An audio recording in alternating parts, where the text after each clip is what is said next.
আসসালামু আলাইকুম। এই গাছটার পাতা সবুজ আর ফলগুলোও কি সুন্দর সবুজ, অসাধারণ মাশাআল্লাহ। আর এই যশোর এয়ার পার্কটা আসলেই খুবই সুন্দর, বাচ্চাদের ঘোরার জন্য বা বড়দের বিনোদনের জন্য সবার জন্যই খুব সুন্দর।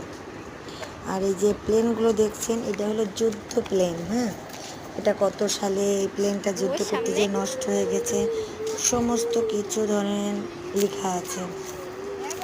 অনেকগুলো প্লেন, নষ্ট প্লেন রং টং করে খুব সুন্দর করে জাদুঘরের মতো সাজিয়ে রাখা আছে। আর গুটি গুটি পায়ে আমার হেডজুট চলে আসছে প্লেনের কাছে। ওর তো আবদার, আমার প্লেন উঠাই দাও, প্লেন উঠাই দাও। অনেক প্লেন, সে খুব খুশি, এক্সাইটেড। ও দেখছে প্লেন আমার মাথার উপরে। ও তো খুব মজা পাচ্ছে, আলহামদুলিল্লাহ। বাচ্চা কাচ্চা মজা পাইলেই বড়দের শান্তি।